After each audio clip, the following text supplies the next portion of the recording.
I go. And we are live. Ready, Hello, go. everybody. Ready, How are we doing today? Quiet. Hi. ready, What's up? bump, And let me mute the stream bump. coming from YouTube because I just talked into my own ear. So today we are writing. We have a couple more people on their way. Oh, here we go. Here is another person. Hello. And we have a fourth person coming in when they get home from work. Woo. Sorry. I'll mute that. So I will start with introductions. I am Jace Maxwell, author and editor. I edit for Rose City Editing, and I am chatting with Noelle. Shh, quiet. And today I will be working on. I have so many things I can work on right now for my books. I might be working on revising the first opening scene, which I am excited to do. As devastating as the scene is, it is a beautiful image. Well, we'll see. All right, moving on to the next person. Who wants to go next? I guess I can go next since Fee looks like she really doesn't want to. Okay, here. Have a bite. Sorry. I've got a hungry toddler and it's lunchtime. Okay. Hello, everybody. I'm Meadow. I am a stay-at-home mom. I'm the other half of Rose City Editing along with Jace. And we are currently accepting clients for immediately. So if you are interested and you need editing done right now, just let me know. I don't know what I'm going to work on today. I've been feeling a call from another story that's not the book that I'm trying to finish right now, and it makes me feel naughty wanting to work on it. Bite. But I don't know. We'll see. Bite. That's it for me. Bite. And Miss Fee?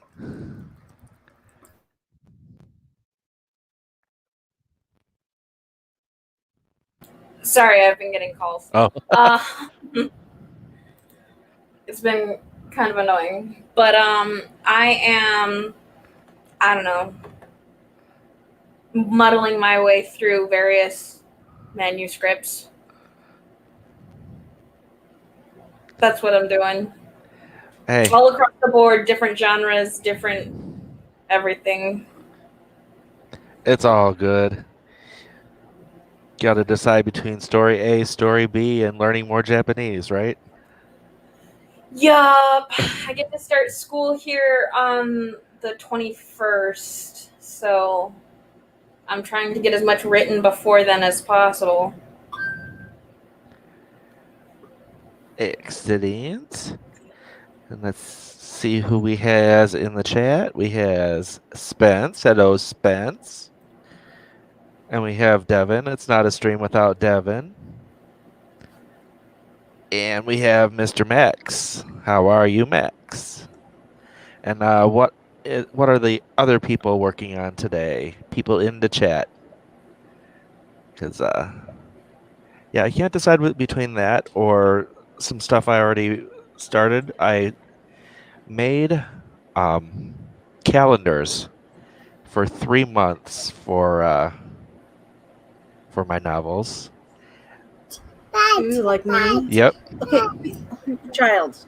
Because I needed to mark down where the full moons were, which, spoiler alert, if you're marking down the full moons on a calendar for your story, guess what you got in it? It can't be werewolves. It's definitely not it. Not exactly, actually. Actually, it's not werewolves. Oh! I was like, it's not, though. Nice! It's were hyenas.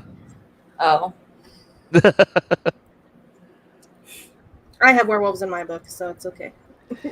No, it's they're interwoven into the plot line of book 2. It's sort of Mm. Bite. So I need to know Shh. which days out of the month are the days when the big plot points happen, and then I have to put my plot in between those. Mm-hmm. I remember that struggle well.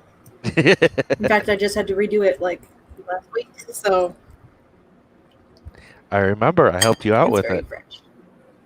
Yeah, yes. Let's see. Spence is not sure. Thinks she's going to be working on outlining a vampire romance or try and organize their brain. Good luck with that. Brain organization is difficult. Mine is so unorganized. I'm working on like a million different things at once. Like organization, what the hell is that? Exactly. Okay, okay, calm yourself, child. Let's see. I'm working on Project Rebel, but if I get stuck and frustrated, I might start a short story. There's no sharding involved.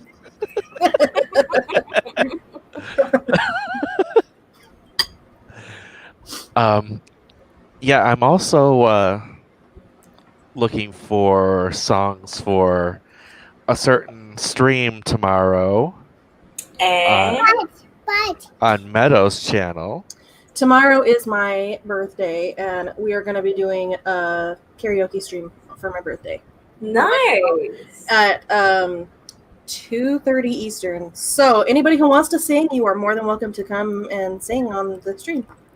It's going to be just like the way BC, Sako, and Doll do theirs, but on my channel.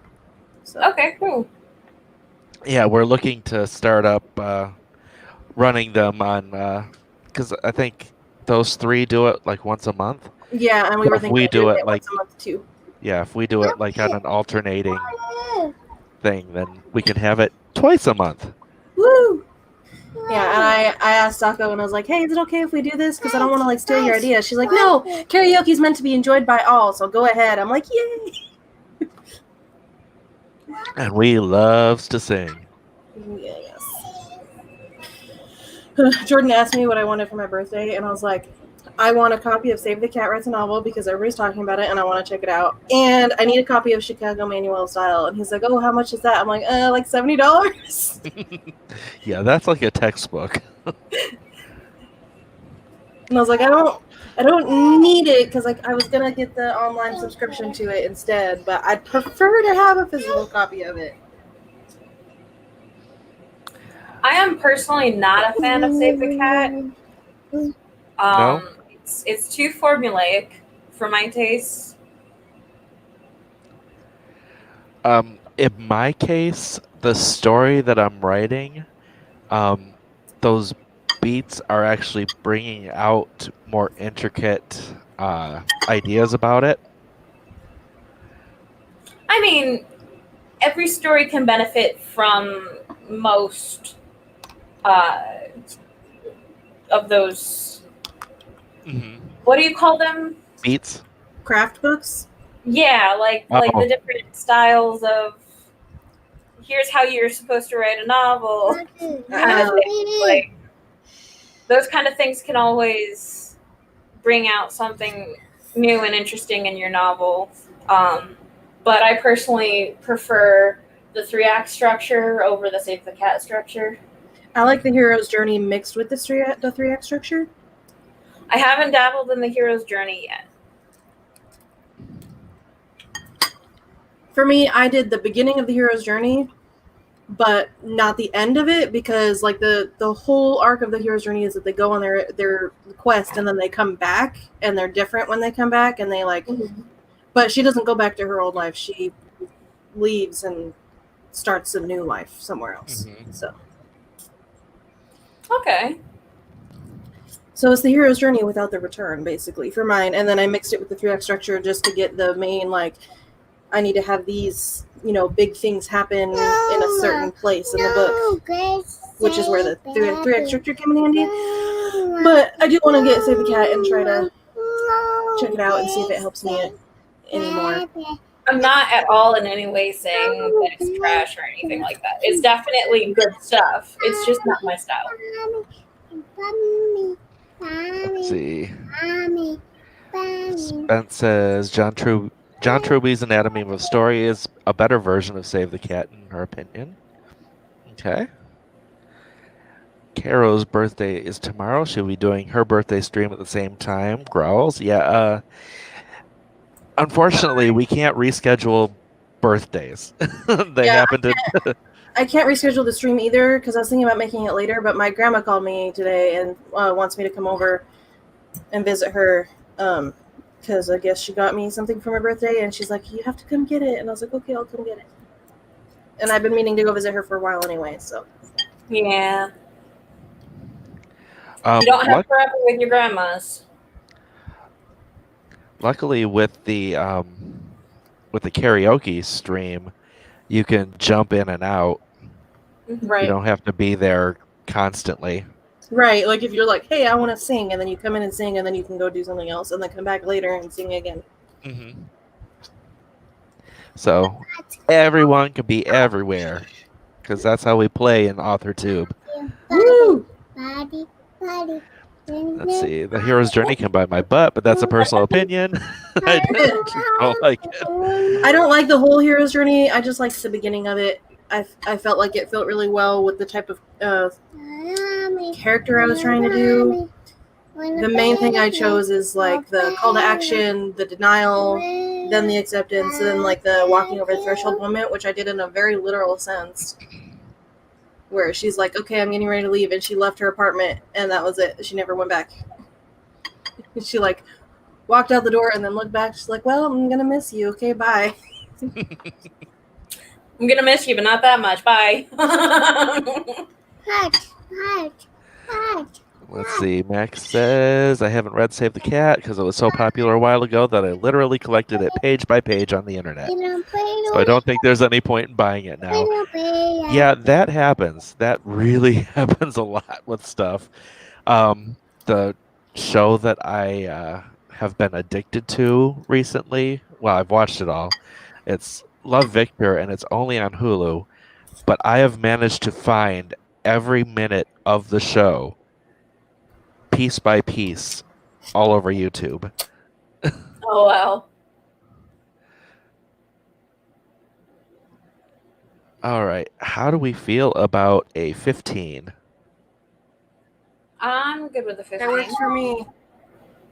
I gotta go give my mom a call because apparently she doesn't like texting, so can't, have a conversation with her on a stream. That is unfortunate. Yeah. All right. There we go. And we will sprint in 3, 2, 1, start.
And we are back.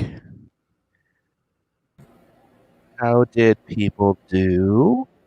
Also in the chat.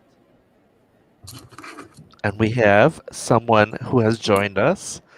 I have joined. Welcome, welcome. Would you like to introduce to anyone who might not know you? Yeah, it's been a while since I did this. I am Chloe Alice Falcon, and I am a paranormal romance writer. And I have no idea what I'm doing today because I just got home from work 7 minutes ago.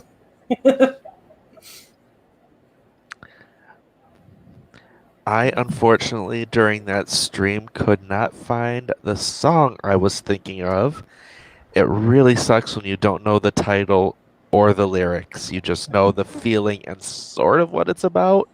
Mm. It's an upbeat song about like jumping in and taking the first step. And it's like mid 2010s, I think. But that's all I've got. And it's driving me nuts because I know I loved the song.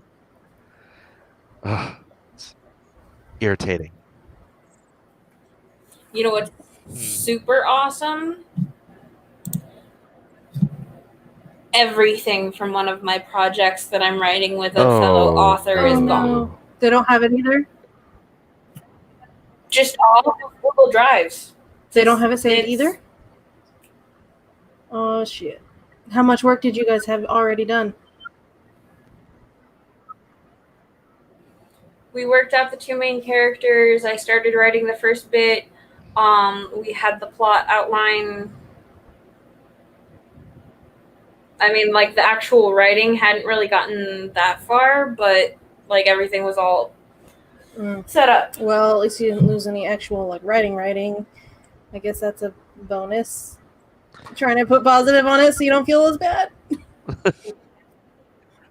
I lost about 10 hours of editing last week due to a bad Windows update that resulted in a whole ass restore.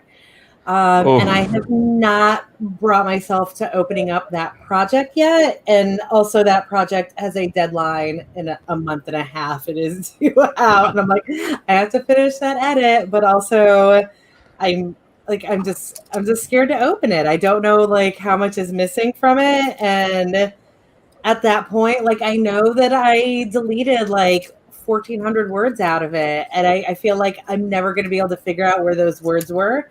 And I'm just going to have this like craptacular scene in the middle of it because, yeah. Can So you I move feel the deadline? Okay. Lots of relief. He had transferred the stuff from his drive to his Apple Cloud. Yay. Oh, good. That's why. Okay. Oh, shit. I And think how'd you- I have mine backed up in 2 places, so I can't even imagine. And how did you do on this sprint, or what did you do on this sprint, Miss Meadow? I took my lunch dishes downstairs. Jordan came home for lunch. I told him we were going to go visit my grandma tomorrow, and then I got Noelle some cookies, and we came back upstairs. Mommy sprints. Yeah, yes. I opened my document, though, so I guess that's something. Nice. Step 1. Let's see. Sen Seriousness has come in. Hello, Sen. Max got 325 words. That is much better than I got done. I just ran around chasing my tail. That's fun. Let's see. Spence decided to make a soundtrack for the vampire romance instead of doing anything. Hey, making a soundtrack is doing something. Indeed. It is setting up your future brain to be able to write better. Fee's boobs look great on the stream. It's not the statement, it's the fact that the statement is coming from a very gay man.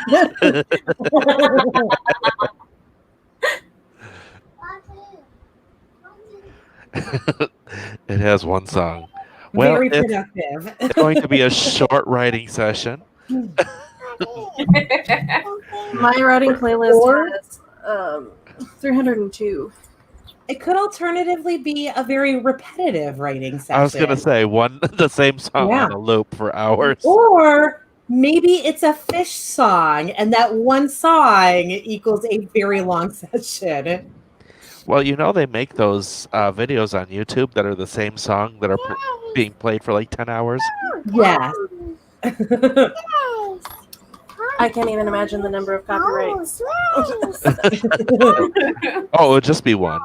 You'd only claim it once, not 500 times for the 500 times it plays. But there was one time, I don't know if it's still out there, but it was "Call Me Maybe" slowed down 1,000%, Interesting. and it sounded like whale song. There's actually a version of it that's slowed down. It's only slowed down by like 25%, and like other stuff is done to it, but it's actually a really good song for it that occasionally like just pops into my brain randomly. So like every time I think of that song, I think of this like mildly slowed down version of it that's just kind of like a slow jam. Actually, the one version of it that I heard that I kind of low-key loved was Tejan Day singing it. Hey, see I just that. met you, and this is crazy.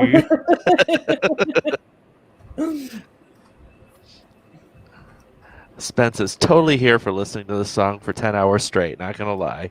Well, See, so if you there like I it, say. So it's totally worth spending that entire sprint to find that one song now that you you just have will to. listen to for 10 hours straight. I applaud you. Well done. All you have to do is figure out how to make it loop on itself, so you don't have to keep hitting play over and over again, because that would really spoil your flow. If it's in a playlist, there's an option for playlist, no matter how many songs are in it, where you put the you just put it on repeat. And then the song just repeats. Work Song by Hozier. Oh, that's not bad. I like that song. I know the last time I wrote to Lo-Fi Chill Hop from just one of those random YouTube ones, and it was exactly what I needed for the scene. Nice. It was like Lo-Fi for Mermaids Only was the title of it. Oh. And it was a scene where my main character got ensnared in a siren song and was like reliving his happiest memories. Oh. So it vibed with the music so well.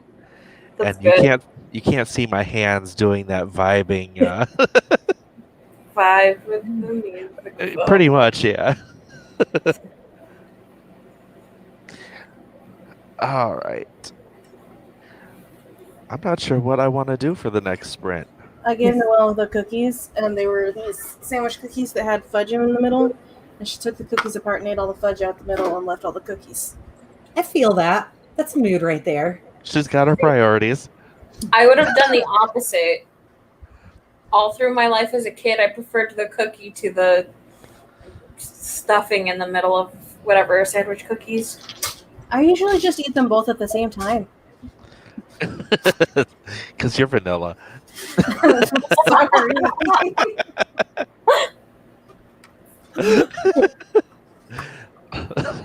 Vanilla cookie eaters. That just means I eat vanilla cookies. How long do we want our next sprint to be? Nice and long, because I'm going to have to read some stuff. I am good with anything. Yeah, I have no idea what I'm doing, so I don't know. I don't know what I'm about to open here. I need to open something, but I don't know what it is. How about 20? Perfect. That works.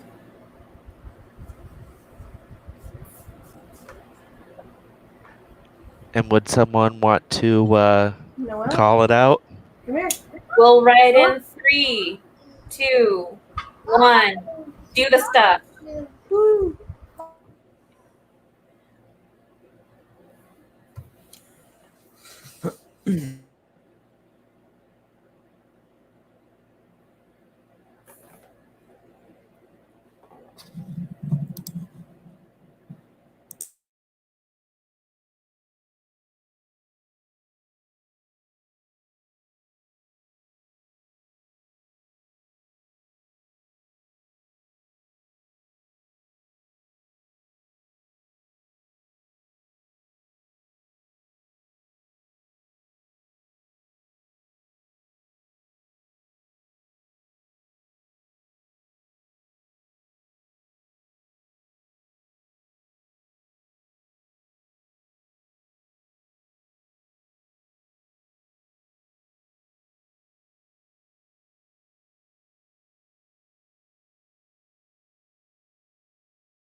And we're back. How did people do on that one?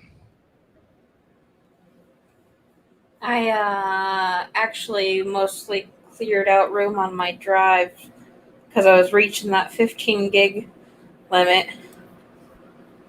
Hello. I gave in and I started working on that other thing instead of my actual book. So Hey, writing is writing. It gives you mental exercise. Jace, yeah. So sharing me and my friend screen. are writing this. Sorry, it was both at the same time. I have no idea what Yeah. happened. She said something about sharing your screen. Stop sharing the screen. Oh, stop Or sharing. is my screen locked? Okay, yes, there we go. Oh, also, I can start my cam, so we're just all over the place now. We all messed up there, and it's okay. Me and my friend are writing this series together, but we do the summarized version over text message, and so I'm having to scroll way back for months and months ago on Facebook Messenger to find some stuff because I write down the summaries and I hadn't been keeping up with it, and now I'm really punching myself because I'm like, oh man, that was like 6 months ago. We've talked so much since then. And how'd you do, Chloe? I kind of outlined, but I am using a new program right now, so it felt a bit more like I was just dicking around for 20 minutes. Because there's that point where like it's asking like locations and all the characters and scenes and stuff like that. I'm like throwing all that info in there, and I'm like, I'm not actually somebody who needs to do all this, but like I'm gonna do it, and it's gonna take 20 minutes. So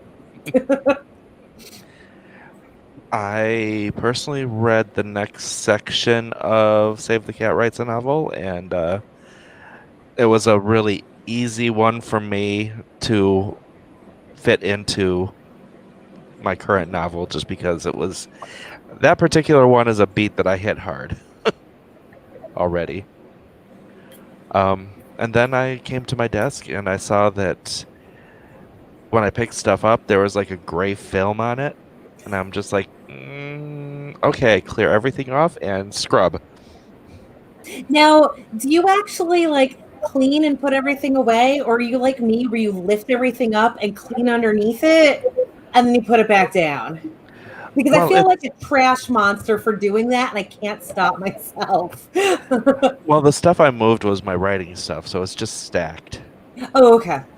But I'm gonna have to bring it back just because I need it. I need it on my desk. Let's see. Eva came in while we were out. Hello, Eva. It's so sunny outside. I thought the forecast says rain to start next hour or two. Stop a week from tomorrow, so I took the kid outside for swimming. Yes, swimming is good. It has actually been pretty gorgeous here all day. Mr. Spence gets real uncomfortable when he tells me something I already know. I'm going to have to start combating that and just scream, yay, same page, every time now. And she's got more songs on the playlist, and Eva got warm.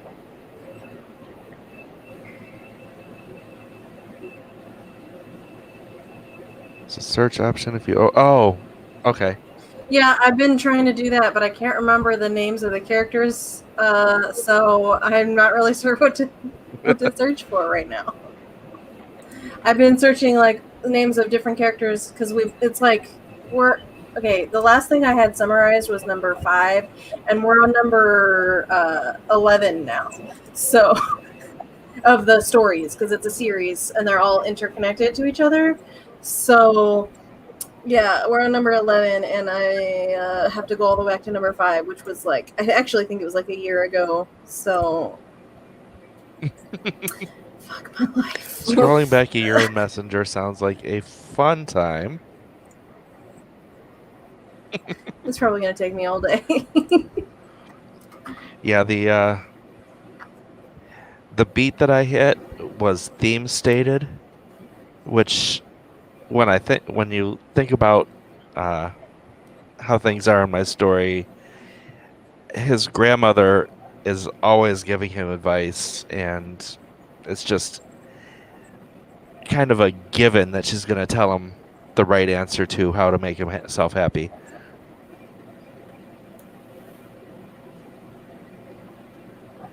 And by always giving him advice, I just mean in the couple weeks that, or well, couple days that he's actually known her. I'm gonna have to head off right now. Oh, okay. Got some urgent business to take care of that has to do with kittens. So yeah. Kittentastic. Well, it was fun having you here. And do you want to do an outro or? I really don't. Okay. All right. Then we will see you later. Bye, Fee. Bye, guys. Bye. Thanks for having me. It was fun. I made it back to December. Ooh. Woo! I feel like every time I have to do that, like while I'm in the middle of scrolling through, that person will absolutely text me and like push me right back to the beginning, and then I'm like, I'm gonna stab you. And the only thing that keeps me from stabbing them is the fact that like obviously they're not in the same room as me because they're texting me, which I guess isn't. I would just be talking to them if they were in the same room as me. Yeah, so that happened to me a couple times because I'm trying to message on my phone so that it won't do it on the computer, but whenever I do it on my phone, it still does it on the computer. Yeah, there's no winning on that. It's a nightmare.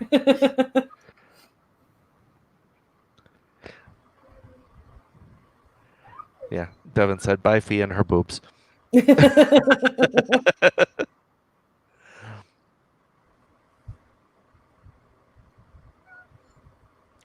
Yeah, the thing with the beats for me is just if anytime one of them brings up something that makes me think and makes me say, I can actually tighten this part of my story up a lot better with this information.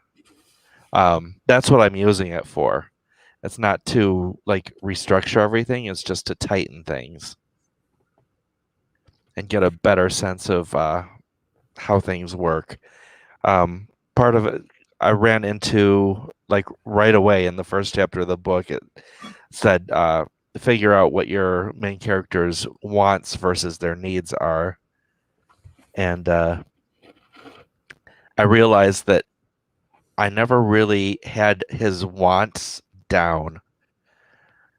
And once I figured it out, I was like, this just opened up his character arc completely and just made everything so much more clear so that my next draft is going to be so much more focused.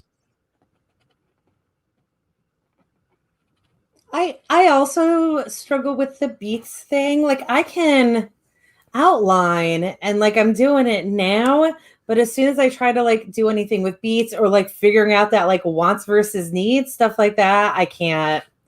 I don't know. It just doesn't get me anywhere. So like the story that I'm outlining now, I just know that they have to go to 4 different locations on it. So like that's my outline. It's like what happens at each location and in between, and that's it. And like just like trying to follow a beat sheet and like, you know, especially when they're like this percentage of the store needs to be on this part of it, blah blah blah. Like it fails. Oh, I'm not using that at all. Because what it says is those tools fail terribly for me. Like the next section is set up, and I'm looking at it, and it's like it's talking about what his normal life is. Well, he's just coming into his new life. The book is starting with him entering his new life, so he doesn't have a status quo. Yeah, that's always a weird one for me as well because. Either they're like this is just what their life is.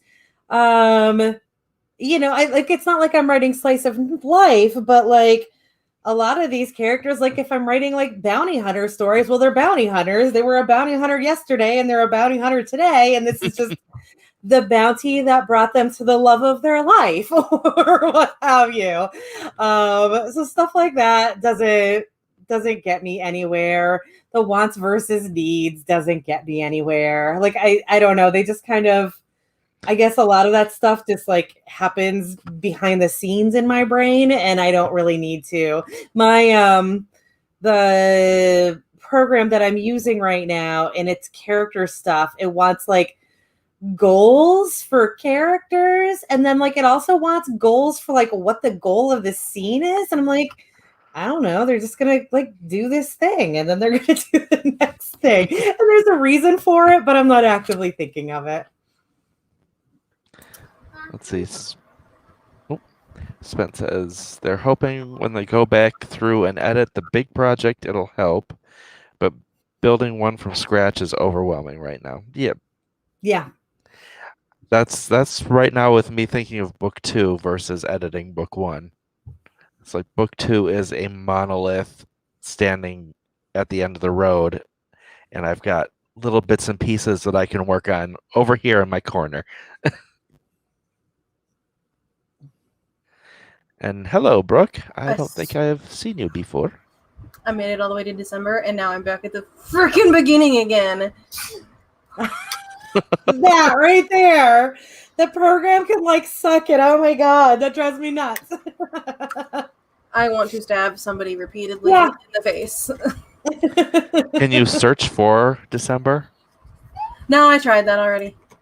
I tried searching for because I remember what month and year that it was that we did this story, had it all planned out. I tried searching for that, and it said no results. I'm like, damn you.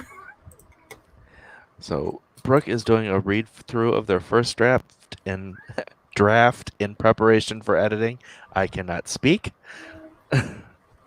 Speaking is overrated. I don't do it very often. I only do it on stream. Too often.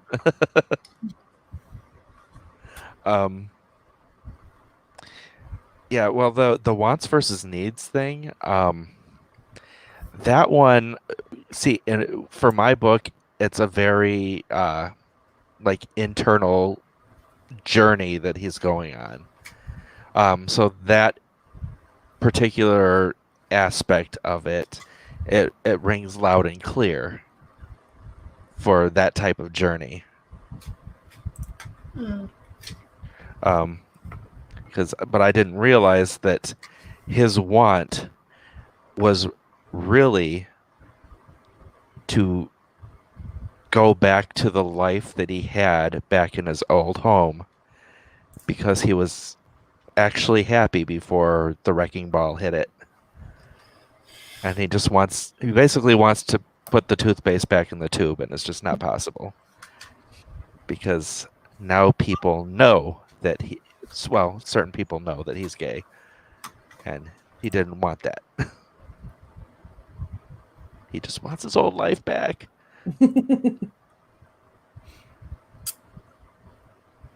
Let's see. Was it near Meadow's birthday? Anything to get you closer to the date? I don't know. I got It was December. Could you search for Christmas? well, because the thing that I'm searching for happened a year ago from now-ish, roughly, but I can't remember. I'm hoping that because before we switched to Messenger, we were doing most of it over text message, and I don't have the text messages anymore, but I have Messenger, so I'm hoping that it was on here and not on my text messages, because if it was on here, then I would still have it. If not, then it's gone forever, and I'm gonna have to just redo that whole thing.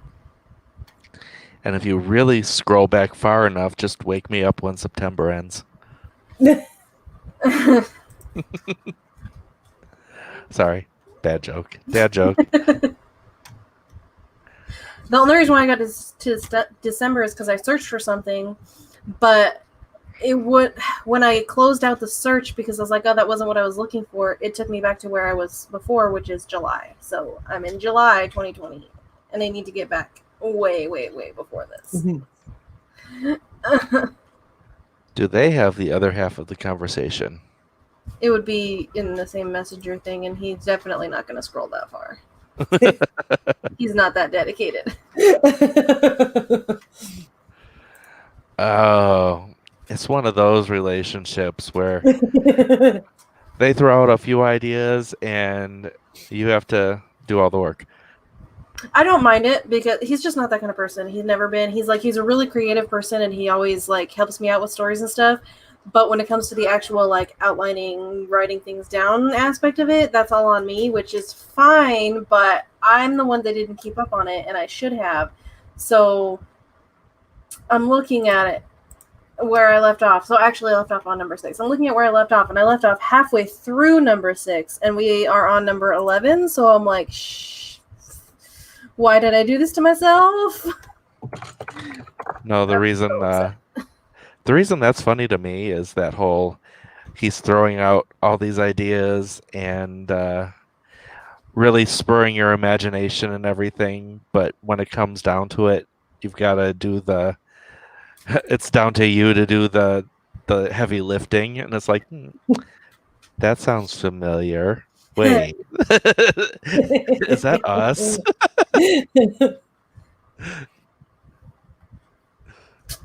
Maybe.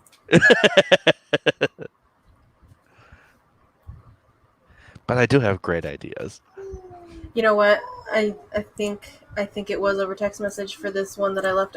This one, I think it was over text message. And is this something where you no longer have that phone, so you no longer have those text messages?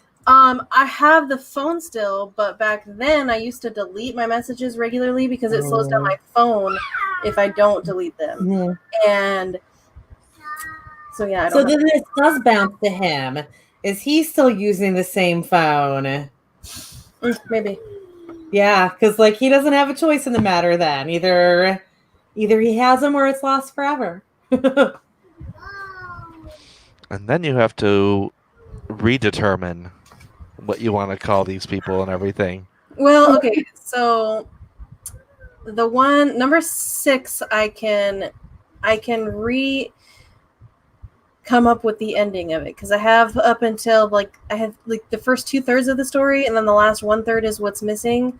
I can redo that part, but then I can't remember what 7, 8, or 9 are, and so I have 10 and 11, but not the other 3. So, yeah. Why did I do this to myself? I've lost so much information over the years that these days I just have like such a rigid structure or like plan on how to save stuff. So like no matter where I am, I have a notebook on me because I don't like for some reason like taking notes on my phone just does not work. So I have a notebook, and then whatever it's for, like once a week or once a month, depending on what's going on, I'll move everything from that notebook into like the files where it needs to go. And like it's really neurotic, but I've lost so many like plot points over the years that like, oh, I figured out some way to like make this work, and I've lost it already. That like I just write every single thing down as soon as it happens in some like hard way, so I don't have to go through this. And like thankfully I do now, because there's some projects that I've had to drop over like the last couple of years just and like trying to get my scheduling for my my publishing schedule out. Like there are some like passion projects that like I kind of push to the side for now, that like it's the only way I could possibly preserve them, because otherwise I'd be doing exactly what you're doing right now, and it's a nightmare, and I feel so bad. So that just sparked a title in my head, and I love it, and I don't know what I would ever use it on. What is it? Homoneurotic. That's fair. Okay, I do think that 7 and 8 I could probably do without, because we never finished those storylines because we got tired of them. So I feel like I could leave those 2 out, but I don't remember 9. Now, was there everything that you're seeing right now, you need to either like screenshot it or like something so you don't have to go through this again. Like whatever you need to do right now so you don't have to keep doing this search, like it's going to save you so much time and stress in the long run if you like start a new habit now. When we started this thing, we would be working all day, back and forth, and then at the end of the night before we go to sleep, I would write a summary of what had been decided that day. And I did that really consistently for the first 5, and then halfway through the 6th one, and then I stopped and I never went back to it, because that's when I started writing my own, like my actual book. Yeah.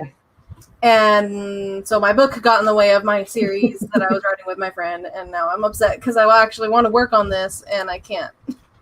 Yeah. Do we Now want which one's to easier to work on? writing? Now which one is easier to work on? Right? He might have the text messages still. He's going to go back and look. So, maybe. Yay. That seems like a good time to go into another sprint. Yes, absolutely. Want to try to be a bit more productive. Yay! All right. Want to count us out? Noelle, are you ready? Nope, she's distracted. I guess I can count us out. Ready? 3, 2, 1, go!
And we are back.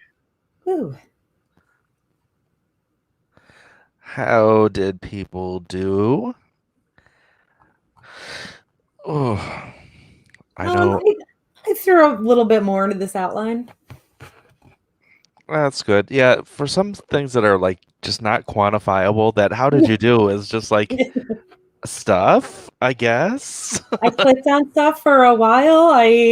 I resisted the urge to go onto the internet for about 16 minutes. Woo! He is looking through his text messages to see if he still has that, because I don't have them, because I made it to the end of the line and we started using Messenger in November. So I don't have anything from before then. So he's going through trying to find it for me. I read through the next two plot beats and realized that I finished the one that I had started before, and that one takes place before my book starts. So it's like, okay, I can't really incorporate that. And the second one is sort of a duh moment where it's like, I can't avoid that one. That's just the premise of my book. I do think that's a problem. Again, like one of the problems with trying to follow beat sheets is that it gets great for some people and it's, I'm sure, amazing for a lot of stories, but like a lot of times they just don't make sense with what the actual story is. Like it works to a point, but a lot of the stuff just doesn't actually work if you're, I guess if you're a little bit more comfortable writing stories in general. I think what I'm running into with this is that it's based on like humanistic, dramatic stories, realistic stories. And once you throw the supernatural and stuff into it, it sort of kind of crumbles a bit. That is a major problem with trying to use beat sheets for paranormal romance, because you've got three separate stories going on, and most beat sheets do not accommodate that. Mm-hmm. Well, I can start working on the storylines that I do have, which is a pirate one and an alien one. Yay. Cool. Spence broke through the initial hesitation to the project and actually worked, which is very, very round of applause worthy. Woohoo! Yes. Yay! Very much so.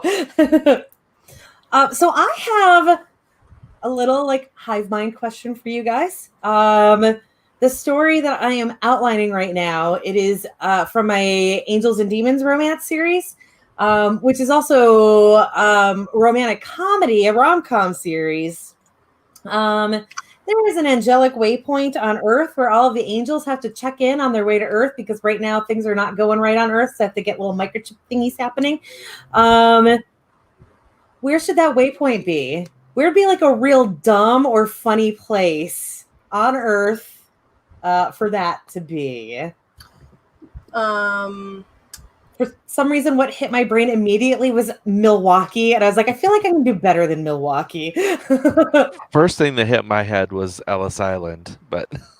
The first thing that hit my head, I can't remember the name of it, but I know what it is. It's the triangle in the sea where everything disappears. Bermuda Triangle. Yes, that's what it's called. Yeah, that's it. I couldn't think of the name of it for some reason. Both of those could, the funny thing is that when Jace said Ellis Island, my immediate thought, and I don't remember if this was actually Ellis Island or not, but Men in Black, is it Ellis where all the aliens have to check in, or does it just happen to be New York City? I don't remember. Fair. I will say Ellis Island is where the aliens have to check in the Supergirl storyline on the TV show, so maybe that wouldn't be the best. Oh, is the Supergirl TV show already out? I didn't know that. Yeah, they're on season 5, actually. Mm-hmm. Oh, no, am I thinking of a different show? Oh, am I thinking of the movie? What the hell am I thinking of? Don't worry about it. No, one of my friends worked on a show that was coming out this year. I don't know if it fell into the massive delays or not. I'll have to figure out what the hell that show was. It was some superhero teen girl show. But there is a scene that happens at a diner. And there is a diner case that's full of cakes, and I made all of those cakes. Oh, Yeah. Yeah, but I've never actually seen the show. Obviously I haven't. Stargirl? Is that also a show? yes, that is. Yeah, okay. Stargirl it is. And there is again a scene in a diner where I made all the cakes. Your work is on TV. Yes. Now I have to watch. It's very exciting, but I have not watched it yet to actually see my work in action. I might need to try and check it out, see if I can find it. Right. With my luck, the scene was cut. I think it was a birthday. I think it was somebody's birthday. I think her dad is played by either Owen or Luke Wilson. Oh, that's cool. My friend that worked on the show, I guess obviously from the fact that I made the cakes, my friend who works on the show is the assistant props master.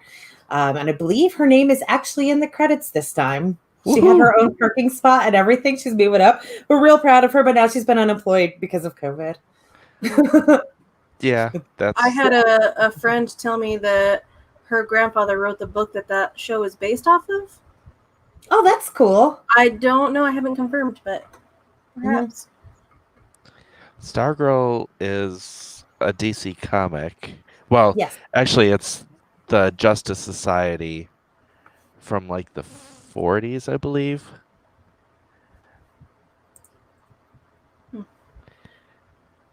It's like the Justice League, the pre-Justice League.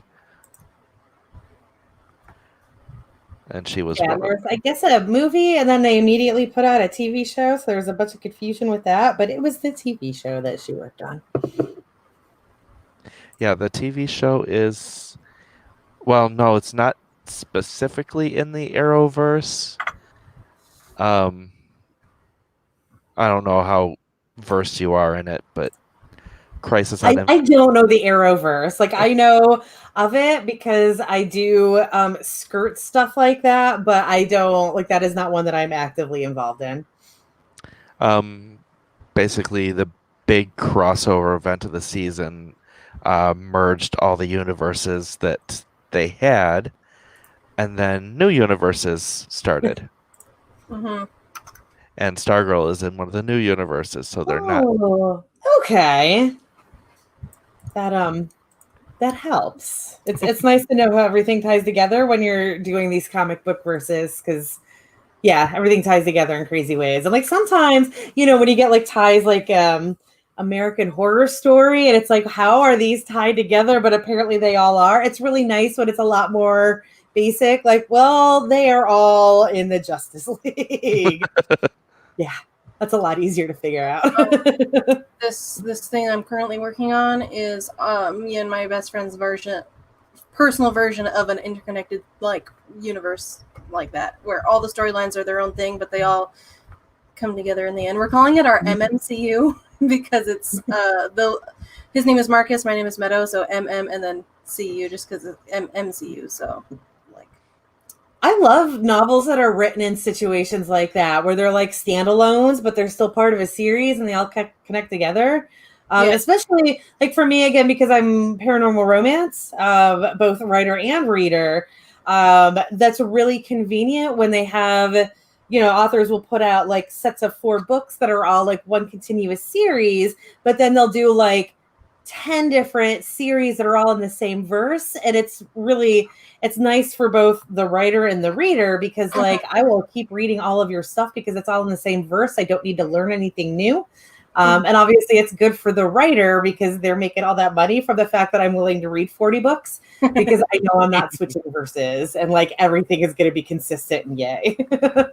That is actually what my series is doing. It's going to be multiple series in the same world.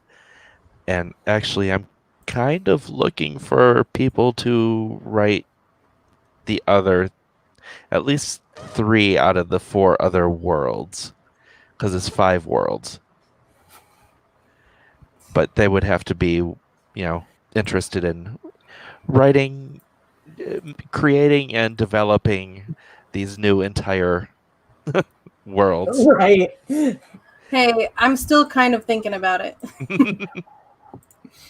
I currently have my hands full with like 7 different series that I'm working on, but I am like yes, Spence just mentioned Lisa Kleypas, and I love that so much. And like I started reading her stuff in the middle and had no idea that like all of these secondary characters had all of their own books. So then I had to like start from the beginning and read it all again. And I loved it. That is historical romance though. But yeah, so like my Angels and Demons thing is going to be immediately spinning off. I've got 1 book and 1 novella left in it. The novella is going to be a connector novella so that I can do a spin-off Academy series with it. So yeah, I'm hoping to also bank on that that wonderful premise. Yeah, the author that got me started thinking that way is Mercedes Lackey. Oh yeah. Valdemar is just such a rich world, and that's what I want to do. I want to have I want them all to take place in this cohesive world that's vibrant and ever changing and flowing. Yeah, when paranormal romance opened up from like the old, like I guess Twilight is the best example of it, where it's like one continuous series that's following the same characters the whole way. Once that like opened up from that to like actually jumping into the standalone series, it really was a complete game changer for the genre, and it's nice. It opens things up so much more. This is true. This is true. And the only thing with that is that thankfully there's always another series to make you feel better. This series that I'm currently doing is ambitious. So there are several different storylines, and then they all come together for the main storyline, which is the apocalypse, the biblical apocalypse. And so it's Lucifer is a good guy. He's trying to stop his other siblings from starting the apocalypse because his other siblings are like, humans are evil, we're going to kill them all. And so he's trying to recruit people to come help him fight. And so the people that he's recruiting are the people from the other stories. And so in the end, there's like, I think right now we have like 15 people that are going to be in the final thing. And I'm just like, holy shit. Yeah. And you do have to be careful of that, because I have found a lot of times with these big series, a lot of authors end up focusing on like 1 or 2 characters throughout. Like every book is a different set of characters, but like the characters who really bounce from book to book to book, they only pick like 1 or 2 to do that. And I have found, and this could just be me because I'm a weird reader anyways, but it's never the characters that I want to see. It's always the characters who like their book happened and I was like, I hope I never really have to deal with that character again. And then 17 books later, Butch is still the main character of Black Dagger Brotherhood. It's funny to me because when we initially started this thing out, our main storyline was there was this evil corporation that was kidnapping people and experimenting on them to make superhumans, and that was our like original thing. But then I did a Lucifer character, and I was like, nope, this is where we're going now. And so now that storyline has like, it's like over and done with, and now it's just kind of mentioned in passing a lot. But the main characters, like, the one character who was the main character for like 3 of these stories, she is not a main character anymore. And now she's just she shows up every once in a while, and that's about it. And I'm like, I like her, but her story is done now. Yeah. Yeah, mine is actually a series. It's not a standalone series, so it is the same characters, primary and secondary characters for 6 books. My trilogy that comes after, this is going to be a monster to write, because what I want to do is I want to have all 3 books happening concurrently and having them cross over with each other, which means I'm going to have to write 3 books at the same time. Yeah. I am the romance writers podcast that I listen to. One of the authors who was interviewed for it was talking about doing that with a book series, except that it was also something that was co-written, where it was 4 different authors writing 4 books that had crossover timelines and like their characters interacted with each other. And I was like, that is insane, and I would never want to do that.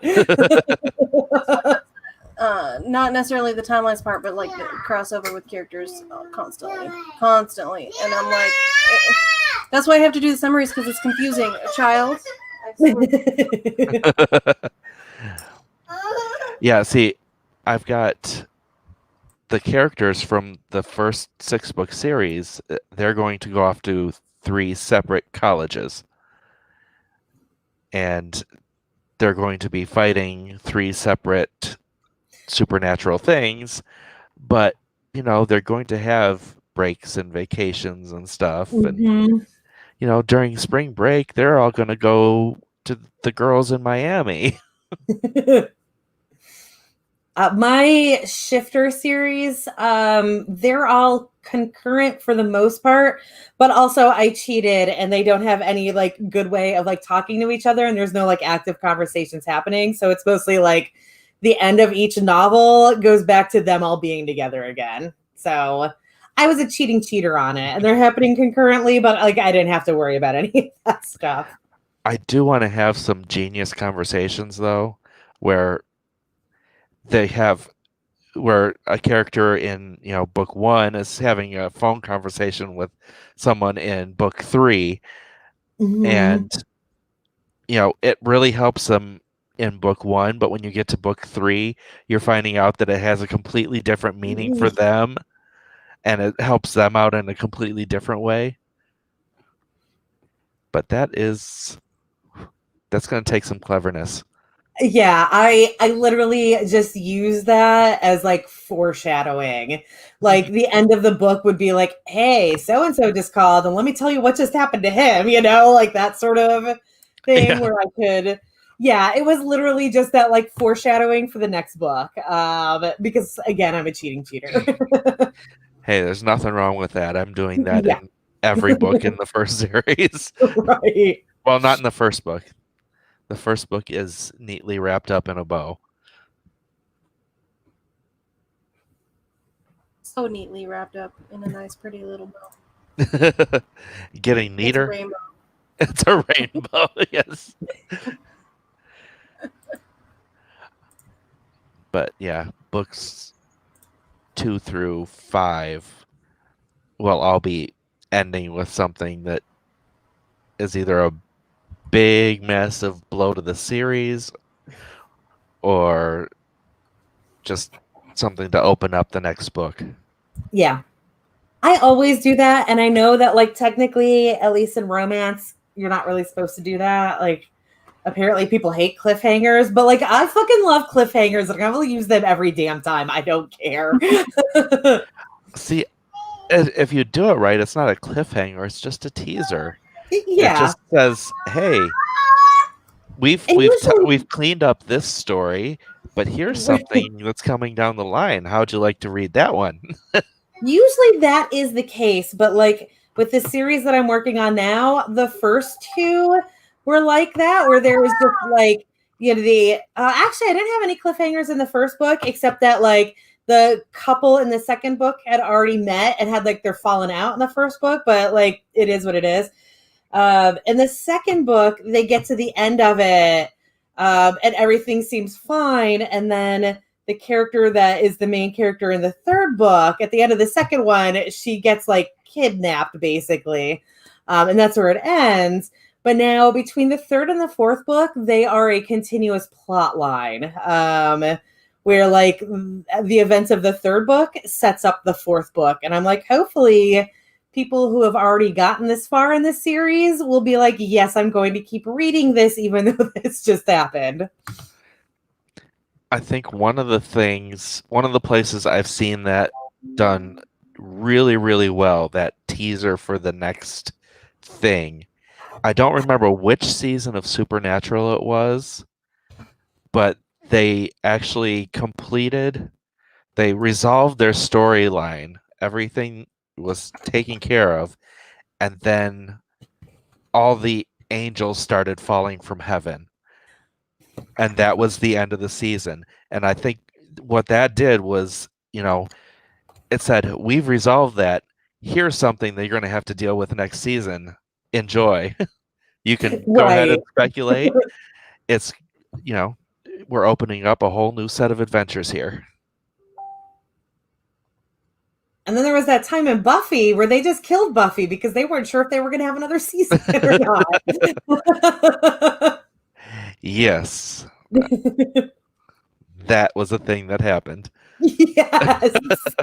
And you know what? I'm glad they had more seasons because I know a lot of people didn't like the last 2 seasons, but that was where the musical episode was, and it made it all worth it. Mm-hmm.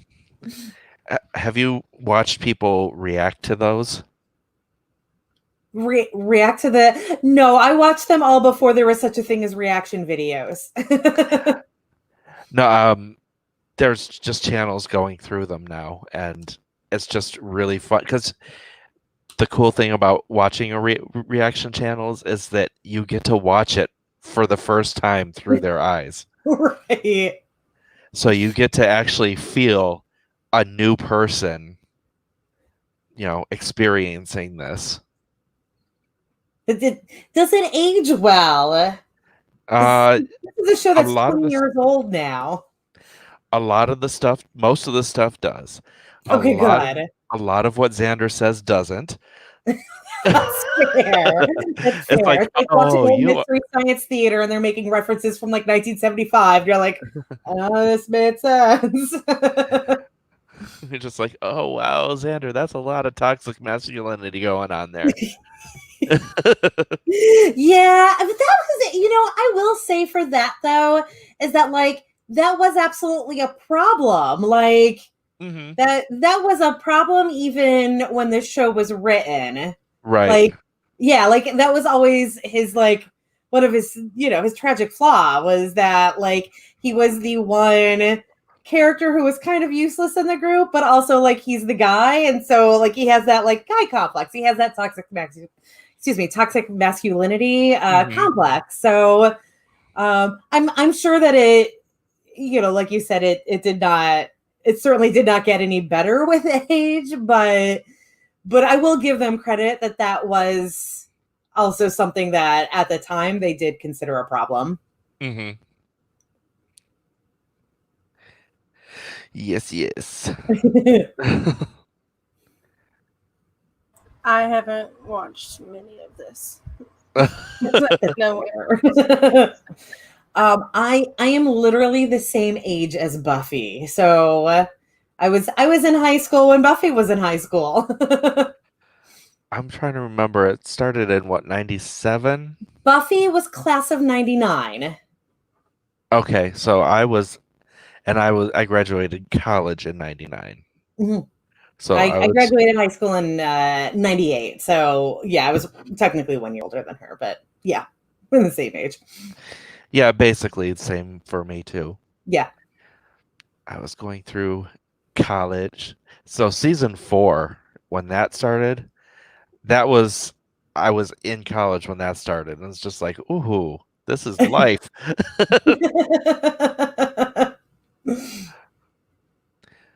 Except it was also like, that was absolutely my least favorite villain of the entire show.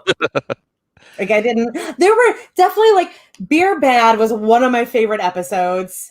Really? Hush was absolutely one of my favorite episodes. Yes. Yeah. When Buffy drank the tampered with beer, I love that episode. When she went caveman, oh my God, one of my favorites.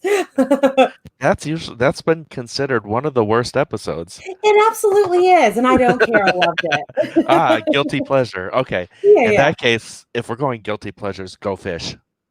Oh, yeah. Yeah, I'm sorry, Meadow, that we've done this to you, that we're talking about something that, like, you know nothing about. But Go Fish was also a good episode. Again, as a guilty pleasure one, I like that entire plot line. I like that they were, like, mermen in the worst way possible. I just enjoyed all the shirtless buff Oh, guys. so my favorite part of that episode was when Cordelia thinks that Yes. Xander is the one in the pool, and she's giving that whole great big speech to him about how much she loves him. And then it's not even Xander. Although I really enjoy when she's eyeing the new swimmer and finds out that it is Xander. Yes. She's Yeah. like, oh, oh my God. Yeah. There were a lot of good points in that show and less good points, but that's okay. I'm just gonna sit over here being lost. It's okay. We can move on now. We just went on a tangent. It happens. Hold on, what's his I'm going through and just copying and pasting all of these messages so I don't have to like I'm proud of you. do this again, and it's just taking me a long time. I'm just trying to remember this guy's name, and it's driving me crazy. Wentworth Miller. What? Wentworth Miller was the one that was in that episode. Oh, okay.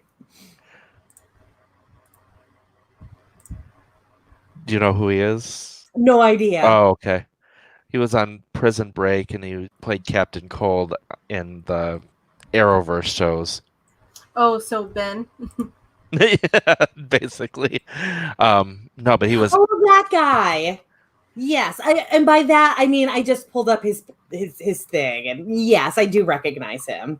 What a name, though, Wentworth Earl Miller. What the hell is? It's okay. It's okay.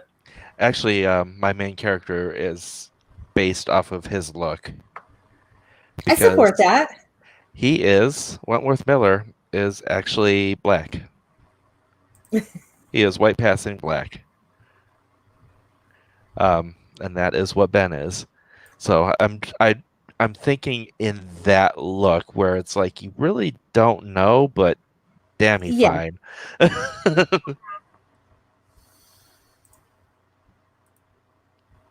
Except I had to try and find a picture of him back when he was much, much younger because Ben's in high school.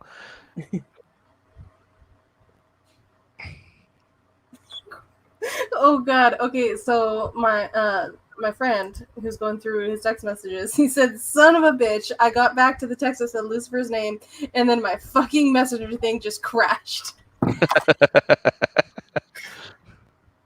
I feel that. Like I said before, I had my computer basically crash the other day. It was just supposed to be an update, and then I didn't realize, like, I just forgot that I had set it up to update, and then I guess the update just like failed, and so it had to do a system restore. So it lost 3 blurbs that I had written, but thankfully 2 of them I had already posted. And then it lost like little bits of a few more files, and then like that whole ass chunk of editing. But then yesterday, like I'm trying this new novel writing program, and it crashed on me, and then it turned out it wasn't it crashing, it was my entire computer crashing, but my computer likes to crash in this really dramatic way where it like takes out program by program. It sucks. But it was doing that, and I was like, oh my God, I lost everything again. And thank God this program saved everything, and everything is okay. But I was like, I can't do this again. I'm just gonna delete everything. I'm gonna, delete all of my books off Amazon and like go crawl into a hole and die. No, actually, something Meadow said about the series that she's working on with her friend, it took me back to Buffy when she was talking about it. It's a trope that I absolutely adore in stories where the villain helps to save the world because they don't want the world to end. Oh, with Lucy? Mm-hmm. And in this case, it was, Spike. Yeah. With the, I don't want Armageddon. I don't want the world to end. I like the world. Yeah. Although, Well, what's interesting with Spike as a character was that he was never really the villain. He was the villain in like 2 episodes, and then like he switched so fast, and he was still like branded as a villain throughout the entire series, but he was really only the villain at the very beginning. Like basically the episode, the parent teacher night. School Hard. Thank you. which was one of my favorite throwback moments was when Joyce said, "Don't I know you?" And he's like, "Yeah, you held an axe at me." I think your words were, "Grr, get the hell away from my daughter." Yes. But yeah, so he was a very interesting character for that because he was absolutely the villain. But he never actually functioned as the villain. Yep, I love that one. I live here too is a valid reason to save the world. Yeah. Yeah, when the villains and the heroes have to come together because there's this other thing going on, which I've got that going on in my Angels and Demons right now because there's like a second biblical flood coming. So now the Angels and Demons have to work together to stop that from happening. The Buffy Spike Pinterest hole is deep and satisfying. I bet. I will have to watch Buffy. I've had so many people tell me I need to watch it, and I haven't yet. Just accept that the first half season is meh. I don't know. I like the first season. I mean, it is a half a season long, but I really liked it just because it was so different at the time and it was fun. But yes, it was a lot of Monster of the Week. Yes.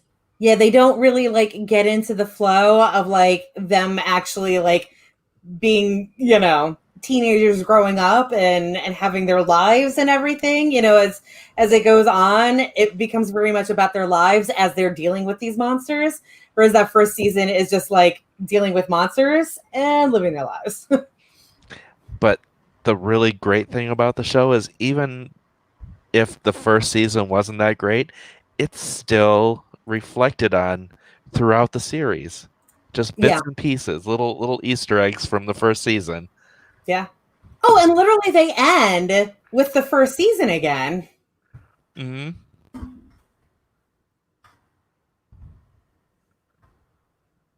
All right. So, I think because we did 20-minute sprints instead of 15s for the most part, we have used up the 2 hours and Charlie is streaming. Oh, okay. Talked too much. I do that. I'm sorry. Oh, I thought you said he talks too much. No, I said we talked too much. We kind of did, but you know what?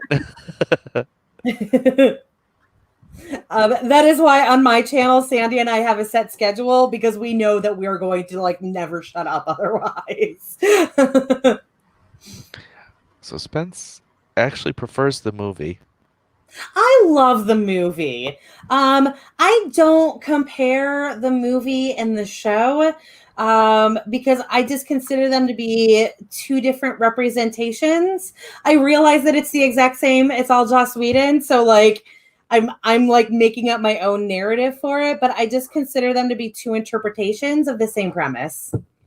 I think he means them to be, loosely the movie flowing into the series. He does, and that doesn't work. It doesn't really. Because they even reference in the first season, they reference the fact that she was expelled from her last school for blowing up the gym. That was what happened in the movie. So yeah, that was what he intended, and that is not how I interpret it.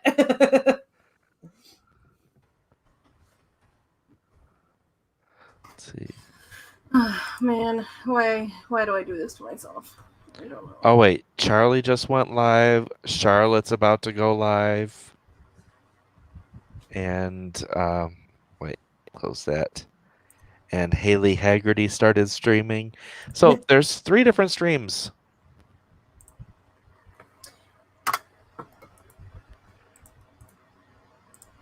Oh, in the movie, she's a senior. See, I didn't remember Yeah. that part. Yeah, that doesn't work because according to the series, she was basically a freshman in the movie. Yeah. And I guess it wasn't, she didn't blow up the gym, but didn't the gym catch on fire? There was a fire in the gym, I think was what it was.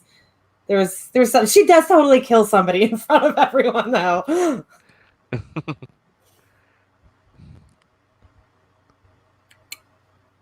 Yes. Because who didn't want to do that? Right?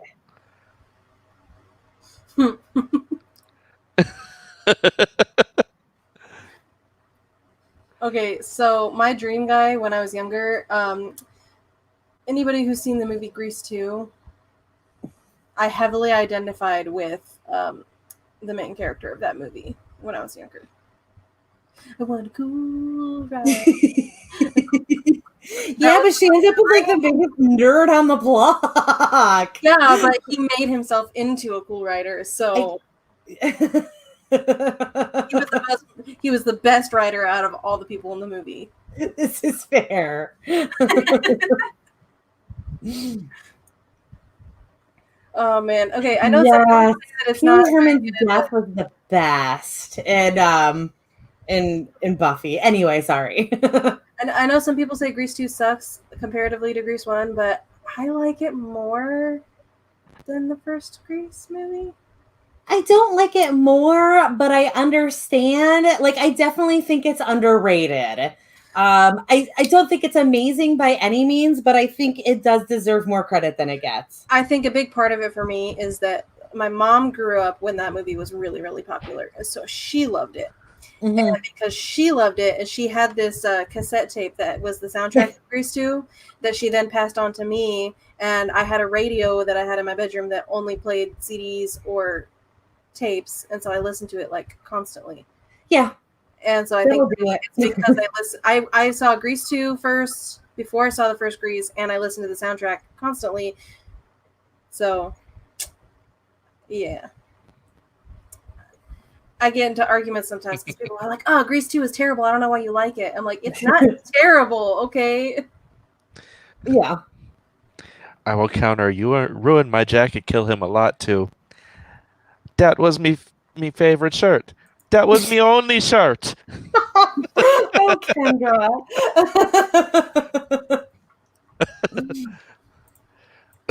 Kendra with her really, really thick, obscure Jamaican dialect. Yeah, possibly offensive now.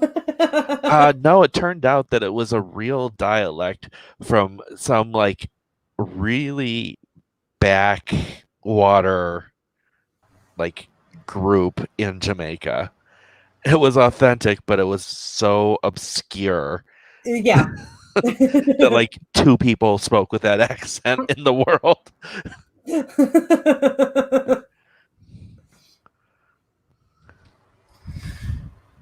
All right. So how do we feel about ending the stream?